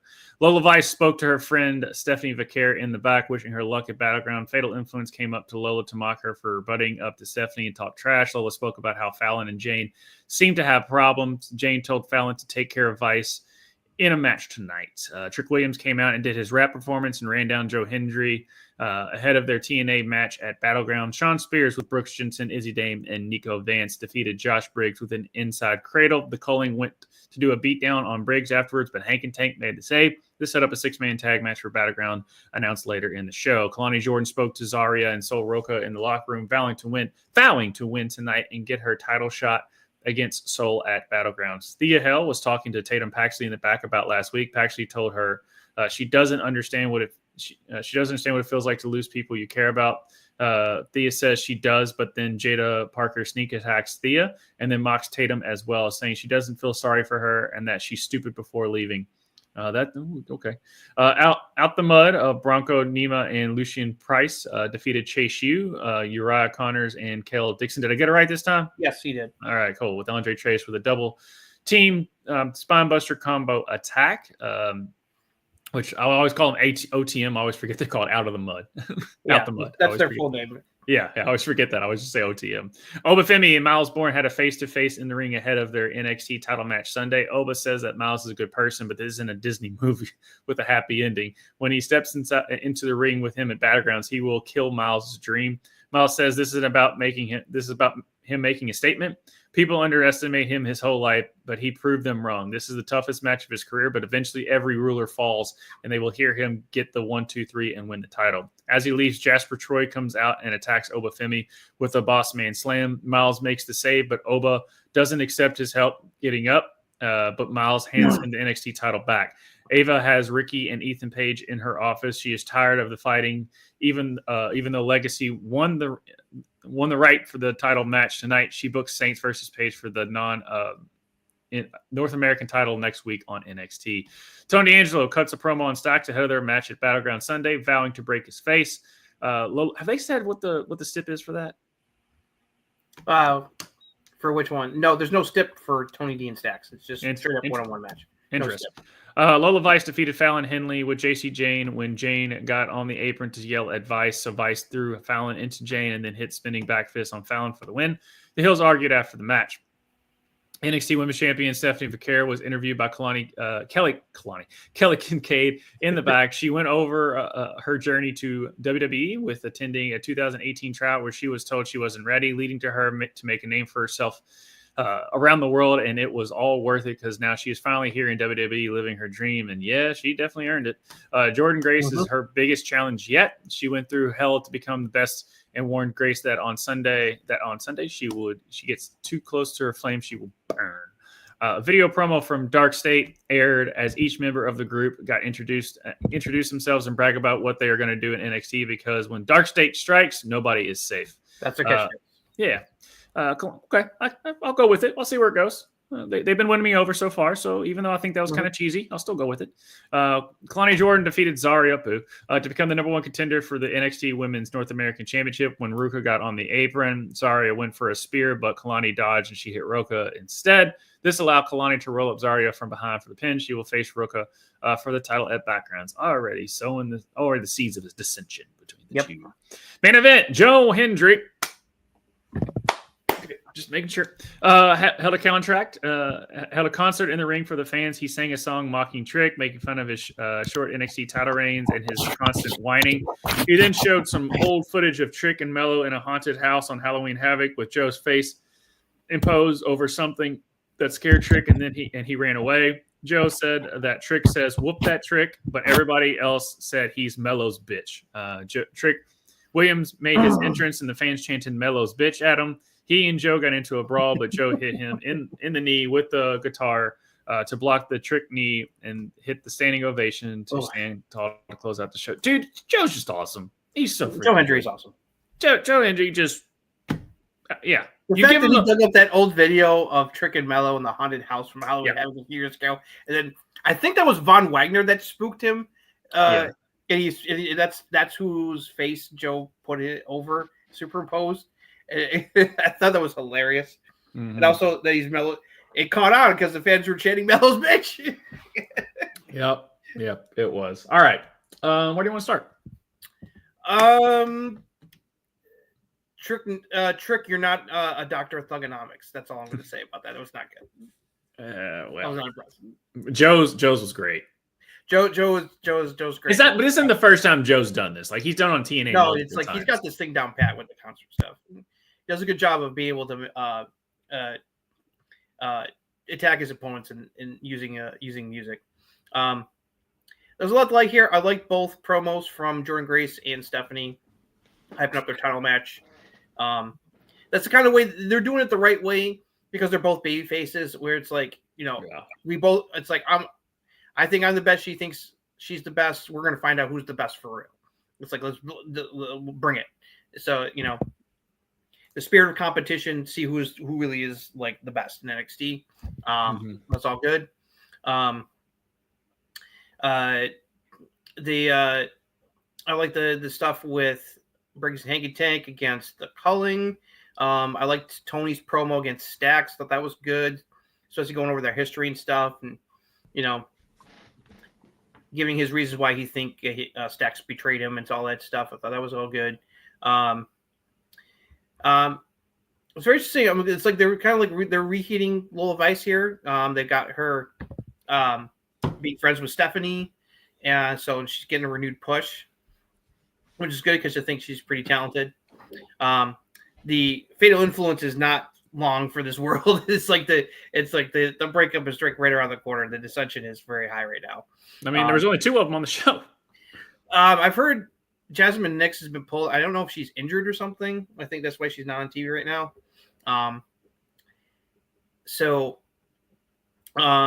It's interesting because Jasmine Nix is pretty solid in the ring, and she's got a good look. We got an interesting little 3-way storyline going on here between Tatum, Thea, and Jada Parker. I'm surprised that they put Jada in this situation, but I mean, it's Thea. You got to get Thea, and you got to make people believe in Thea. And yes, I agree. It's weird because the fans really like Jada, but they're still having her be a heel when the fans really want to root for her. Because she's won over the NXT fans, and they want to cheer for her, but she's still a heel. So, but I like this because this is a good. This will help both her and Thea, and it'll be interesting to see how Tatum's going to play a role in this because it's like that was pretty cruel where Jada's like pretended to sympathize with her and then totally trashed her. Where like Thea is actually trying to be helpful to her. So we'll see where that leads. I'm digging it. I'm digging it. I want to see where it goes. I knew Kalani was going to win the rematch. That was, and figured something was going to happen. It's like miscommunication, and so sowing a couple more seeds for the eventual split between Zara and Sol Ruka. It's going to be good. And let's see, anything else? Were you surprised that Sean Legacy went from Evolve for a cup of coffee and now he's in they like Sean Legacy. They must really like Sean Legacy because it's like he hasn't been. He's still under ID. Yeah, WWID with Evolve and everything. Yeah, it's like he's still under an ID contract, and they already got him on NXT proper. It's like, so this shows what they think of him. Mm-hmm. And he definitely impressed me. I liked what I saw. I felt that he, Ashante, and Siobhan had a hell of an opening match there. And I like the stuff with Ricky and Ethan. So they're finally going to have a match. I thought it would be on Battleground, but they decided to save it for NXT next week because they want to have some big matches after the PLE on Sunday. So it makes sense. The big thing that I got out of this show is Miles Bourne is here to stay. Yes, they believe in Miles Bourne, and he held his own against Oba. He held his own. That's what I was saying. Obviously he had that promo last week that he's been dying to tell. Yep. Okay, cool. You won over the crowd with that, and you. I like the Oba said was like it's like your Cinderella story. I'm going to kill it. Right. It's like, but Miles, because you kind of go back with the trick Eddie Thorpe. I put it this way: I'll go back. Go back and look at that trick Eddie Thorpe. You're doing a good job of making people believe that he actually has a chance to beat Oba at right. And because, like I was saying, you see this feud and you're like, oh, Miles Bourne, what, really Oba? They're just going to feed him to him. This is I guess they're trying to Miles. No, and they're elevating. This is elevating Miles very well. And if they give them time and give them enough offense, there's going to be a couple near falls. You see exactly how this match is going to go. Yeah. It's not going to be a squash at any point. It's not going to be like how they booked like McAfee and Gunther. Like, it's going to be a solid match, I think. It's not going to be a total. I forget who I saw, but I saw someone online point out a very pointed thing that is eventually going to be Oba's downfall, is that sometimes he does his overconfident, like a very famous line in Star Wars, or overconfidence is your weakness, as Luke said to Emperor Palpatine. And that's kind of true for Oba. Sometimes he has gotten a little arrogant under us, thinking that he's going to cakewalk somebody. And he learned that lesson the hard way with Tony last year in their feud, and Tony has been the only person who has beat him clean in a one-on-one match in his NXT run. So they definitely were like showing, like, I was like, you keep on underestimating me. People have underestimated me my whole life, and I've proven people wrong. And it's like, just keep thinking that I'm not a threat. And then it's like, then when you least expect it, I'm going to beat you. Yep. So no, I am liking what they're doing with that. Absolutely. They definitely won me over, because they tried it with Eddie Thorpe. It didn't work. And it just, there's not that charisma there where Miles Bourne has some of that charisma, and plus that, and knowing that, he's got a disability that, he's overcoming to, do this, makes it helps get the fans behind him as a babyface. Yeah, no, I like this. That was a big thing on the show. I was like, that. And also, like Sean Legacy, they're obviously very high on Jasper Troy coming out of LFG, because they went out, they had him go right after Obafemi on his first night. and they are. I know I gave it crap at the start. They are winning me over with the Dark State stuff. They are building. That's how you build a new faction without oversaturating them. Yeah, they haven't had them do like a big attack for a bit, and that's fine. It's like, because then you get tired of it. Just like how we got tired of like the Death Rider beatdown every fucking week on Dynamite. Right, that's what I'm saying. They're not oversaturating the market with them doing beatdown after beatdown after beatdown, and then we don't care anymore. Yes, it's very Shield. It's very Shield-esque. You cannot compare it to it. Yeah, they're very Shield-esque. But that's okay. That's still fine. Winning me over, and it's doing. They're doing their job on me carrying.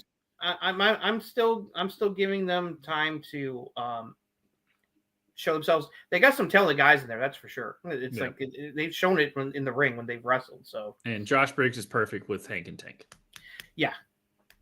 So we're good there. But and Ethan and Ricky, Jesus Christ, just fight forever, you two. I know, they're so good together. They're so good. I like I said, we'll get but yeah, the show was fine. Like I said, shout out to Miles Bourne. I'm interested to see how the match goes. Yeah. So all right. So we got not one, three, not two, but three major premium events this weekend. We've got another Saturday night's main event on Saturday night. And then on Sunday night, we have a head-to-head PLE battle between NXT Battleground and AEW Double or Nothing airing at the same time against each other. WWE, you dirty, dirty dogs. Oh, shocker. It's like... So let's go over the Saturday night's main event card real quick, because that's the shortest card, because it's only got 4 matches. So we got the... Steel cage match between Damian Priest and Drew McIntyre. I think Drew's going to go down. I think Damian needs to win this one. Yeah, I'm kind of win back from Mania. Yeah. Anytime you put McIntyre around steel cages of any kind, he's going to lose. Have you noticed that? He never Damian winning this time I don't think would hurt Drew at all. No, it's Drew. We've got non-title match: John Cena versus R-Truth. Cena's going to win. That's going to be interesting to see the story they tell. Yes, this is going to be interesting to see what the story they're going to tell with this match. This is a storytelling match. Yeah. Like McAfee and Gunther, that was a storytelling match. This is the storytelling match. This is going to be very much a storytelling match. And it makes sense that the title's on the line, because R-Truth doesn't care about the title. And no, he cares. He cares that he wants his childhood hero back. He wants to save Cena.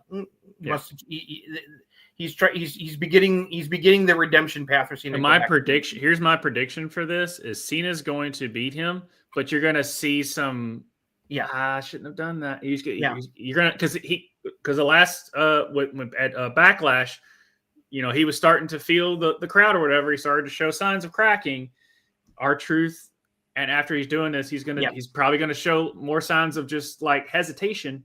I'm thinking now he can just go full heel to really cement it. Because let's be honest, right now, ever since he turned heel, this run has been pretty blah. Yes. So they need to spice it up, and R-Truth is definitely the right foil to do it one way or the other. All right, then we have tag team match: Team Heyman, Braun Breaker, and Seth Rollins against Sami Zayn and CM Punk. I don't know what they're gonna do with this because I'm thinking they're gonna have a third man debut. I think Team Heyman is winning this day. Yeah, I know Team Heyman's gonna win. I just think that they're gonna have a third man. This is where you get. You think this is where they're going to introduce the third member of the faction? I would think they're not going to just pin. They're not. It's not going to be a clean finish. Probably not. There's going to be shenanigans. Yeah. Yeah, but you may be right. We'll see. I think that's definitely in play. And then World Heavyweight Championship: Jey Uso defending against Logan Paul. Jey Uso. Yeah, Jey Uso. Because we're going to have that rematch with Gunther on Monday Night Raw after Money in the Bank. And they'll have plenty of time to build to that. It's going to be a fun match, but Jay's winning that for sure. Yeah. If people are like, oh well, what if Logan wins? Like, why? Jey Uso is still like you thought that he would like lose some steam. No, Jey Uso is still the hottest thing ever. Yep. All right, so let's switch over to Sunday. Let's go over AEW Double or Nothing. This is a card. It's a long show. Get your popcorn ready. It's a long show because every match is going to get 30 minutes. After Collision tonight as well. So it's like, we've got, let me see, 1, 2, 3, 4, 5, 6, 7. We got 8 matches right now. This is going to be a 4-hour show.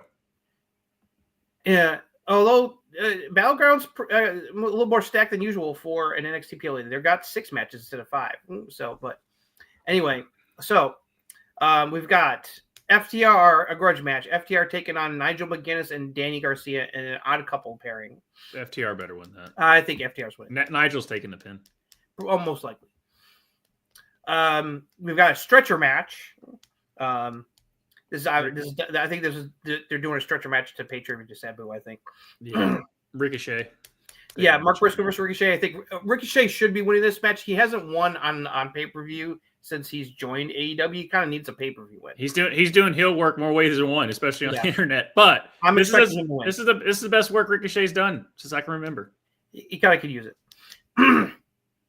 AEW Continental title match. Okada's defending against Speedball Mike Bailey. It's gonna be a fun ass match, dude. It's gonna be a hell of a match, but Okada's not. Okada's winning. Okada's dropping that title to Kenny later this year. Yeah, it's we're all wanting the Kenny. It's going to lead to a Kenny Okada. Come on, and that's when people are going to I can't wait for that. That's the one. That could be a sleeper banger match. It could. No, Speedball has impressed me. And then who's the other guy that came in with Speedball? The black dude, Kevin Knight from Kevin Knight. Yeah, Speedball and Kevin Knight have been very solid. He went back for the G1. He's back in New Japan for the G1. Okay. But Kevin Knight has been, because I was like, who's this guy? And I was like, oh, yeah, he's him and Speed. I heard Tony say that if he knew that he was going to be this over, he wouldn't have allowed him to go back to the Right. Kevin Knight's over. It's so Speedball. So, yeah. AEW Tag Team titles on the line. Hurt Syndicate defending against the Sons of Texas. Dustin Rhodes, Sam Guevara, Hurt Syndicate. No question. Dude, it's freaking Hurt Syndicate. I'm sure MGF is probably going to be there to cause shenanigans as well to make sure that they win. AEW Women's World Championship match. Toni Storm is defending against frenemy Mina Shirakawa. Tony's winning. Oh, this is one problem with AEW. Yeah, I know. It's like this is the Deonna Purrazzo problem. Mina is now officially signed with AEW, and they immediately throw her to the wolves to just a job to Tony on the pay-per-view. For those historians of Ruckus Wrestling, go back and watch when I said I don't like the fact that they're throwing Deonna Purrazzo right into Toni Storm when she debuts. Because and where's Deonna? She's an ROH hell. Right. So, but Mina's over. Guess what? Let's just go ahead and kill it. Yep. And nothing against Tony. Tony's like one of the top 5 women's wrestlers in the world. But let's sign her and then feed her to Tony, and then we're going to put her in purgatory hell. So anyway, keep going. Okay. Then we got the very loaded Anarchy in the rematch. So on the heel side, we've got the Death Riders in the form of Moxley, Claudio, Marina Shafir, and Willie Yuta, and joining forces with the Young Bucks.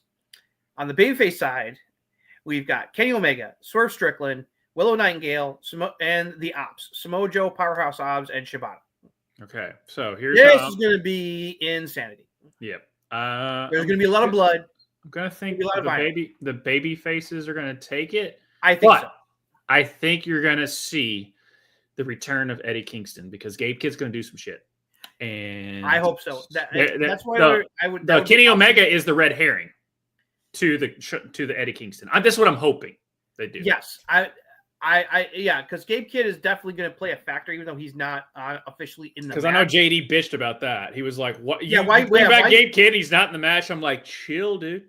If they do what they're supposed to do, but if they don't have Eddie Kingston and Gabe Kidd just comes in and he said in an interview with Sean Ross Sapp that he's there because of Moxley. It's like he's there at Moxley's request, so he's an ally of the Death Riders.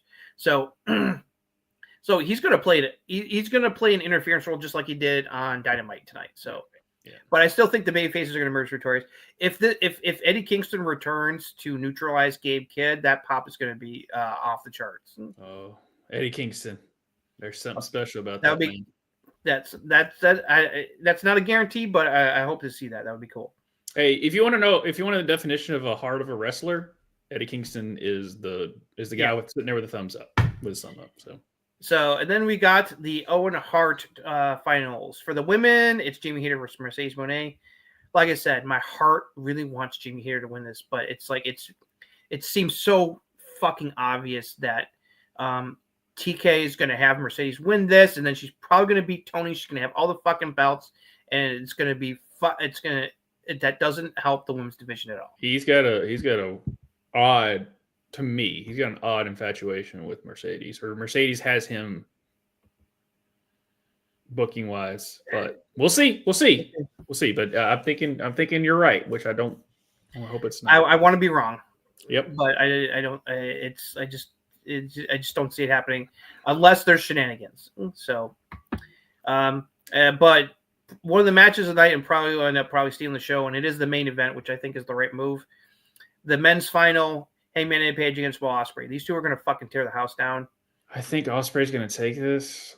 I'd give the edge to Ospreay, but I wouldn't be surprised. It's like it's you could see that either one of these guys winning this match. Yeah, this is the biggest toss up because you can't go wrong either way. But the reason is because Ospreay has put over so many guys, and whoever wins this should be beating right. Moxley, and I think it's Ospreay's been doing banger after like. I think he has been telling Tony, hold off. This is the time to finally do it because we're tired of the Moxley situation. Yep. So yeah. So I think so. That's going to be a banger match. But I mean, I'm not mad about I'm not mad at all if Hangman wins. No, I don't think there's no wrong decision here as long as it leads to one of them beating Moxley because we need to move on. Yeah, I've not been thrilled with the build to the show. I mean, there's definitely some good matches here on paper, but between that and also the fact that I don't want to spend $50 on paper right now, which is why I'm going to be watching Battleground, and then I'm going to check out what happened on Double or Nothing later, thanks to the internet. That's all. Yep. So speaking of NXT Battleground, also on Sunday night. So let's start with the non-title matches on this show because 4 of the 6 matches on the show are title matches. So we're going to start with the 2 ones that don't involve one title. One was the one we just talked about earlier that was just added. 6-man, the Culling taking on Josh Briggs and Hank and Tank. I think the Culling's going to win this, honestly.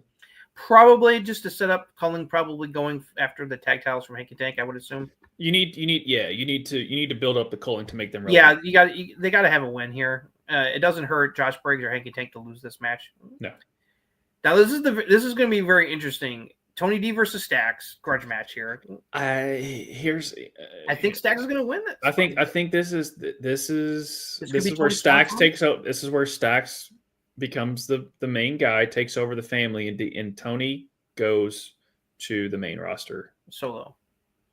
And he goes into purgatory because I don't know what you're gonna do with him on the main roster. That's what I'm worried about. It's like, but that's where it's. I mean, I hope. I honestly hope if he loses, then he's like, I lost it all, and then and then Oba because Oba's going to beat Miles Bourne, which we'll get to. But like, I think it's going to lead to Tony. Oba's going to walk past him like after the next NXT show or something, and being like, you thought you were the ruler. You thought you were the ruler of family. You can't even rule them. I'm the ruler of this whole company. Congratulations, or something like that. Or I don't think Tony's getting called up yet. I think this is definitely he's going to go down, but then because I can't see them not going back to him and Oba for the NXT title because of their history. So yeah, so I'm saying like, but that being said, I wanted Corey and Roxanne forever. But. Right. If Tony wins, this feud is already over. It's like Stacks. You want to keep this going, Stacks needs to win here. If you want to, because NXT is about building new stars, and Tony's made, on all pun intended, Tony's a made man when it comes to NXT. It's time for Tony to move on to either the main title picture in NXT with his biggest rival that he's ever had since he's been in NXT. Am I wrong on that one? Oba is his best feud. Yeah, absolutely. So might as well revisit that because honestly, like, what are you going to do with Tony on the main roster? I as much as we're decent enough at booking, I don't know how to book him on the main roster. Yeah. We'll see. So, women's North American title match. Soul Worker defending against Klein Jordan. Soul's going to win this. Yeah. She just got the title. She's not dropping it yet. No. But it should be good because those two had a really good match for this title last year when Kalani was champion. Now the roles are reversed. Unless you're really trying to throw Soul at Stephanie. Yeah, which I don't see. Not yet. Not time to pull the trigger on that. But Soul, I told you a while ago when Soul came back, I was like, she's different. For the first time ever, the TNA championship is going to be defended on a WWE show. Premium live event, that is. So Joe Hendry's defending against Trick Williams. All right. So you're either going to see them belittle TNA, or they're really going to just make Trick a nothing burger. Like, I don't think, honestly, I think they're in a lose-lose situation. Because either Joe Hendry's going to take the loss, which won't hurt him as Joe Hendry himself, but it's going to belittle TNA in the partnership. Or Trick loses, and when he goes to the main roster, no one's going to care. Because he's already lost so much momentum. Well, then, would you want a bullshit finish to avoid either one of those? As a main event, I don't see Trick winning the title because I don't see. No, I think Joe's going to win it over, but I need someone to give me a reason why Trick is at that level, because he's basically the past 6 to 7 months. They've really not. He's lost a lot of momentum. This is the best feud he's had in the past 6 to 7 months. I know he's been involved with Javon. I'm not as worried about Trick losing as you are. I am. I don't think it's going to hurt him. I think it is. But that being said, if you put him to the main roster, Trick is too. I don't think he's going to the main roster just yet. Right, that's what I'm saying. Like, he might, but I think he is too talented that if you put him on the main, like, where does he go in NXT? If he loses TNA title, he hasn't been featured. It's not like look at what it's like. They were preparing the main roster fans for both Roxanne and Julia, and also Stephanie, by having them appear multiple times on the shows. Has Trick appeared on Raw or SmackDown? No. So he has before, but that was when he was the hottest dude in NXT. Where he was appearing on. He appeared on like a SmackDown or something, I think, at one point. Let's just wait and see. I don't. It's like don't think worst case scenario for Trick yet. It's like I'm not worried. Okay. If you're not worried, I'm not. I'm just a smidge worried. I understand. But if Joe Hendry loses, then I'm boycotting NXT because Roxanne's already gone on the main roster. I gotta have something. TNA's not gonna let an NXT person hold their championship unless they're really wanting to put work in on Trick being on TNA shows. That'd be interesting because we have yet to have TNA people win an NXT championship and an NXT person win a TNA championship. Am I wrong? Well, no, neither one of that's happened. No. So, I don't know. It is possible with this one. It is possible with this one. I don't know why you would have Joe Hendry job to Trick. He just got the title, and it took him way too long to get. It doesn't make any sense for Joe Hendry to job to Trick. I'm gonna lose the title. It makes the worst move is to have Trick win, but I'm also worried because this is the most momentum Trick has had in months. So it's just a weird. It just as a booker, I'm like crap. Like I was saying with like it's the right decision to have Joe go. Okay, we've already gone over this. Let's move on. We got so NXT Women's Championship, Stephanie Vicker versus Jordan Grace. This match is gonna probably steal the fucking show. Although there's other ones that no, I wouldn't say this one. You think which one do you think would match this in like banger territory? Ricky Ethan. But it's not on this show. Oh, it's not on the show? Then never mind. I forgot about that. You're right. Ricky versus Ethan for the title is on next week's NXT. Oh, I misread that. My fault. Carry on. Don't mind me. I'm just getting things wrong over here. But yes, then that being said, yes, Jordan and Stephanie, yeah. Oh, yeah. This is like... This is the battle of the superweights here. Two of the best women's wrestlers on the planet going head to head.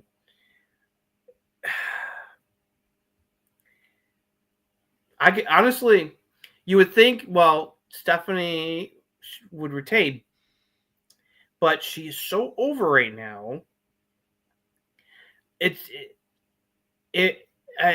how much longer she's going to be in NXT with how popular she's become. I mean, they already moved Julia up, and it's like Julia was only in NXT for a couple months, and she's already on the main roster. So, you got to think Stephanie is not going to be too far behind because of how fucking good she is. Yeah. So it's like, because if Jordan wins, that means Stephanie's probably going to get called up soon. Stephanie if I would be against this if Julia wasn't called up so quickly. Yeah, remember they wanted to put Stephanie on the main roster, and she decided to go to NXT. They gave her the option, and she initially wanted to do main roster, but then changed her mind and realized that she wanted to do NXT first would be the better move to work on her English and get used to the WWE way of things. So she changed her mind. It's like they gave her the option because they felt that she was main roster ready. So they gave her the option, which is really fucking... I never heard anybody... Because usually it's like, unless they feel that you are already main roster ready, it's like they're going to want you to go to NXT. They gave Stephanie the choice. And she chose to go to NXT first. So they already felt she was main roster ready before when she signed. So it's a matter of that the fact that she's proven herself. She's already getting great reactions from the main roster fans with her appearances already. She had a fucking banger match with Io. So it's like, how much longer is HBK gonna be able to keep her? It's like, because like Jordan could afford to stay there a little longer to help anchor the division a bit before she gets called up. So it's like, this is gonna be very interesting. I don't know if Stephanie wins, she's not getting called up right away. If Jordan wins, Stephanie is probably getting ready is going to get called up. I don't think Stephanie's getting called up, and here's why. It's more of a business standpoint. Right. But have you seen the reports where they had to cancel an NXT show Yeah. and go back because of the low ticket sales? Yeah, they were going to do NXT in Tampa, but low ticket sales caused them to cancel it, and they have it back at the PC next week. Yeah. So if you're already having people not buy tickets, I think there was like 1,000 for like a 10,000 seat arena, what they were doing. So if you're already hit there, then you're gonna have your moneymaker, one of your biggest draws, in Stephanie, right? Go to the main roster. I'm not saying I don't want her to leave. I'm just saying that it's on the table that she could lose this match if they want her go up to the main roster. I would not want her to leave NXT just yet because you haven't established those draws that can draw those arenas, because they're still going to try and keep doing it. Stephanie is one of those. This match, it doesn't hurt Jordan. It's like it's tough. Fucking Stephanie back hurt. It's like right. So I don't know, but I think this match, this match is going to be fire. This match is going to be really good. And then we got.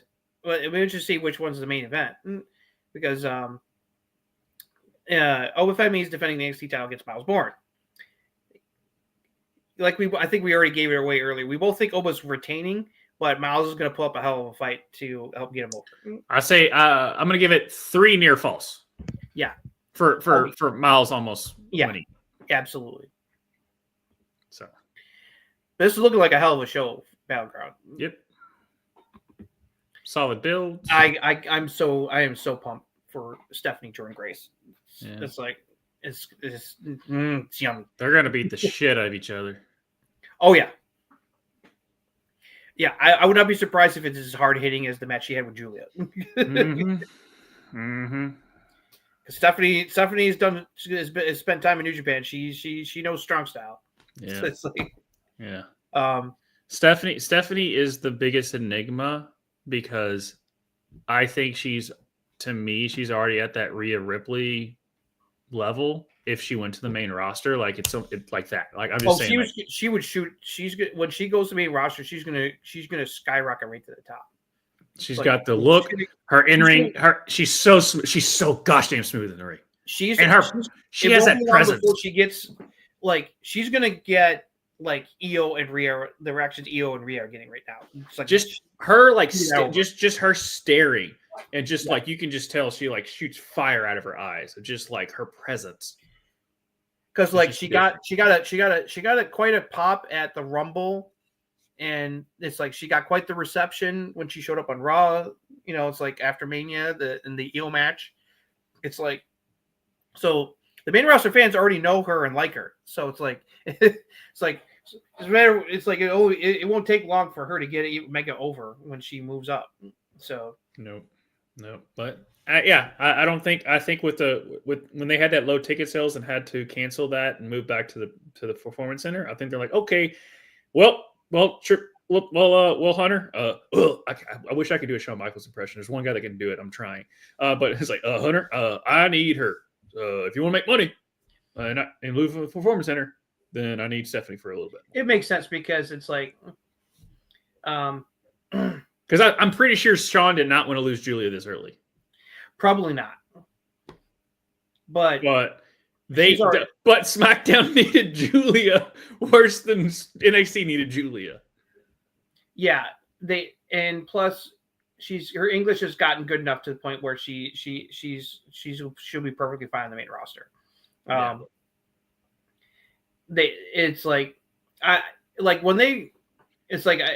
We talked about this last year. We both felt like, because of how good Stephanie and Julia are, I mean, they're not going to be in NXT for super long. I figured it'd be minimum a year or less tops. It's like they're not going to be there for like 2 or 3 years. They're too fucking good to be in NXT for that long. Plus, your English has to be just good enough, because Asuka and Io have shown you don't have to speak the best English ever to be one of the most over and best wrestlers. I mean. Both Julia and Stephanie's English has really improved in the last couple months. Yeah. Yeah. Stephanie, you can tell is that she's able to speak English well, but you can still tell that English is her second language because she speaks a little bit more slowly with the English. But she's doesn't feel broken. It's very it's smooth, but she's just being a little slow because it's like she's slowly getting comfortable speaking that a lot. Same with Julia. It's like Julia's English. I'm impressed is pretty good. So,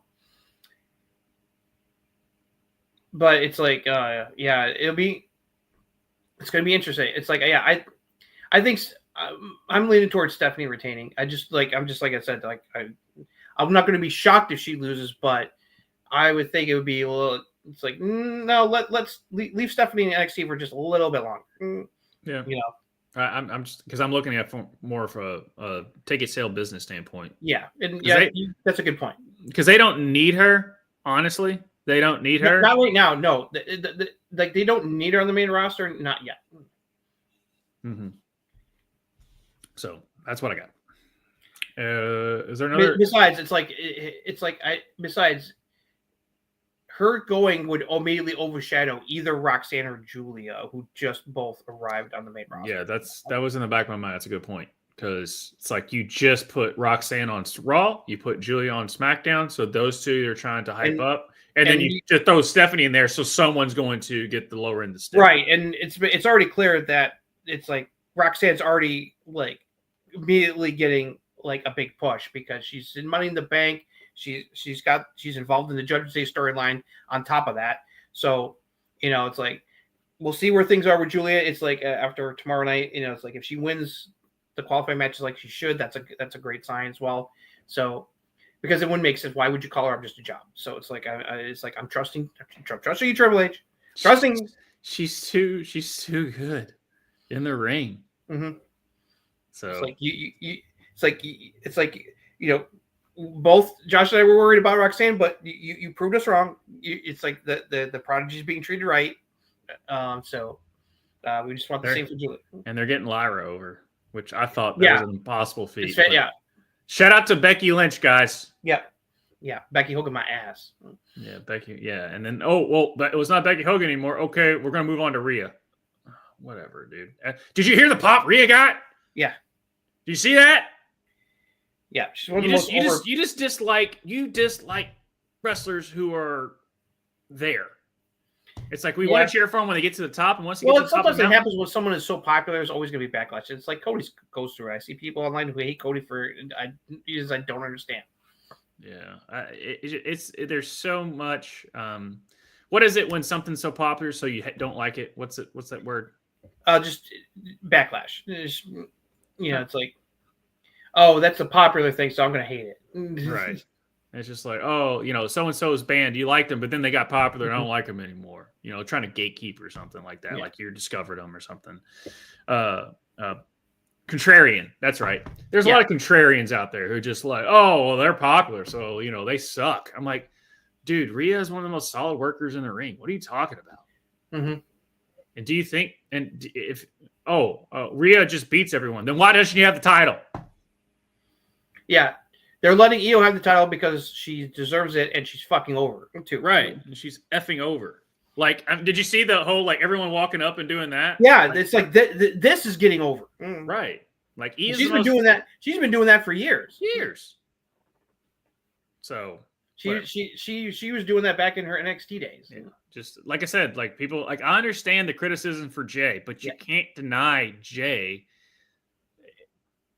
Man, if him and Jimmy just didn't have a shit match at WrestleMania, I don't think many people would be bitching. Yeah. Because these same people who are bitching about Jay love John Cena for 20 years and did the same shit. Yep. So, but anyway, yeah. So, yeah, I mean, there's a mathematical possibility Jordan can win, but the more likely scenario is that Stephanie should retain. She should. Like you said. Yeah, she's not. But it's going to be. Oh my god. I'm so pumped for this match. I hope it doesn't disappoint. It's like, So yeah, that's Battleground looks dope. I'm sure Double or Nothing will turn out to be a good show as long as most of the matches turn out well. It's Saturday Night Main Event should be fun. Mm-hmm. That Hangman Will Ospreay match. That's gonna be a banger. I think Meltzer needs to be in a room by himself when he watches that match for innuendo reasons. It's got 10 stars. It's a 10-star match. Oh, it's a quadruple. It's a $17 million star match. And then when Okada and Kenny get together, finally, oh my god. So anyway, anything else before we wrap up? I just want to say, you saw me going earlier. That's because I saw footage of on Impact tonight at TNA. Ariana Grace and Masha Slamovich teamed up to try to powerbomb test through the table. Table didn't break. Ooh. So then Masha put it in the corner and tried to Death Valley drive her through it, and it still didn't break. Ooh. Gotta work on your all's. Gotta make sure that those tables are gimmick, boys and girls. Yep, gotta gimmick those tables. Also, speaking about TNA, Ace Austin's contract, he did not want to renew it. Oh, really? Yeah, Okay. I saw that today. Scott Diamore was the one that also was brought about. But yeah, he did not renew his contract. So Ace Austin, I mean, we've been seeing this a lot with New Japan and in TNA. A lot of their stalemate stars that have been there are free agents, which Right. Ace Austin could be NXT bound, or who knows? Ace Austin is a solid talent. Yeah. He's probably looking to go with either AEW or WWE, I would think. Yeah. I'm thinking either NXT because like I said, he's a solid talent. Yeah. That you could use. Yep. If Vince was still there, he'd probably be like, he's a manager, pal. Yeah, TNA's got their Under Siege mini pay-per-view special tomorrow night as well. Same time as SmackDown.